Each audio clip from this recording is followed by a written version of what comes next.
Napag-alaman din ng PDA ang misteryo sa likod ng magkakaibang apelyido na ginagamit ni Doktora. Ano po talaga ang pangalan niyo po? Raquel Gutierrez. Gutierrez 500 pesos. Yung Gutierrez po, Yun po apelyido yung- ng mister niya. Hindi, yun po yung apelido ko nung paradate ako. Ano po?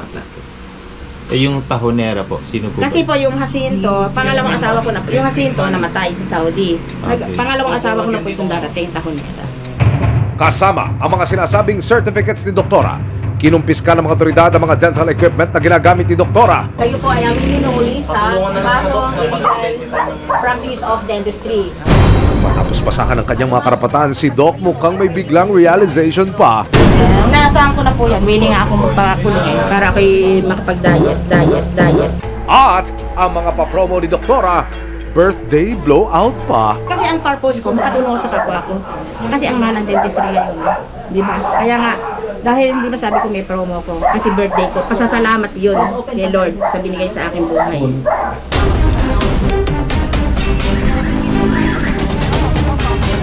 Habang nasa biyahe, Ilang taon ka na po na Sa Saudi nga ako.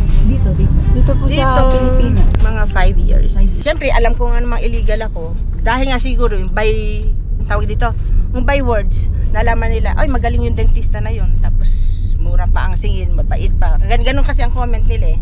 hala, pwede ba yun? Mag-practice dahil sa good reviews kahit na walang lisensya? Kailangan po talaga ng lisensya. Oh, alam ko naman po yun. Alam ko naman po. Kasi, pero mo, 6 na taon ako nag-aaral. Dahil lang sa board exam na yan. Kaya nga nag-abroad ako. Dahil nga hindi ako nakapasa ng...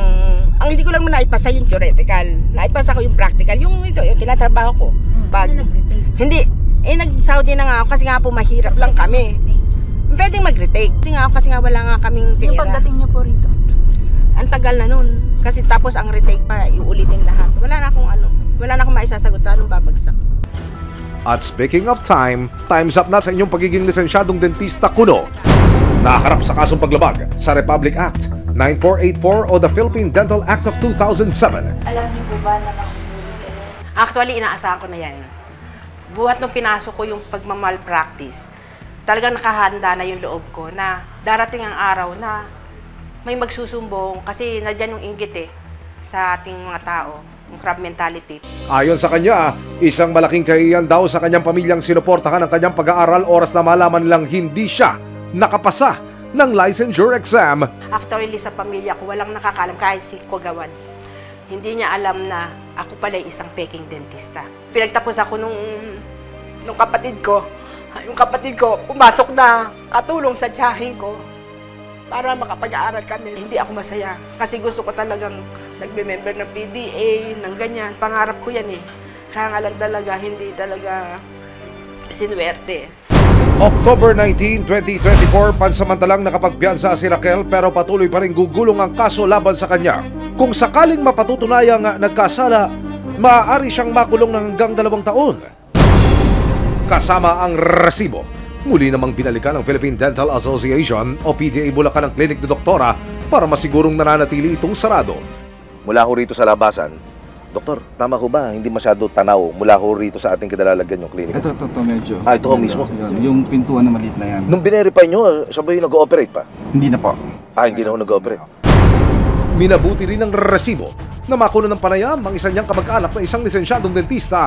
Ayon sa investigasyon ng PDA, nagpapasa raw si Raquel ng mga pasyente sa kanya. Doktora, kilala niyo po ba itong nagpapakilalang dentista na tumutugon ho sa pangalang Binibining Raquel Gutierrez? Bali, ano po siya, isang buo ng tatay ko. Doktora, bakit niya kaya pinasok yung ganitong hanap buhay? Siguro po, dahil sa pangangailangan din, dahil may mga anak na nag-aaral. Nag-aaral naman siya, nakatapos naman po siya ng dentistry. Opo. So yun nga lang, siya nakapasa sa board exam.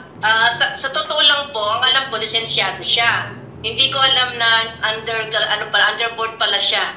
Hindi siya nakapasa pala.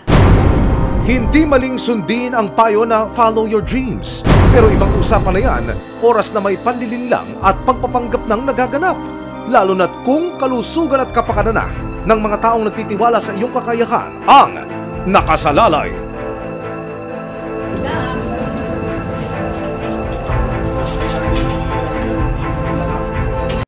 Maraming salamat sa panonood, mga kapuso. Para masundan ang mga reklamong nasolusyonan ng resibo, mag-subscribe lamang sa GMA Public Affairs YouTube channel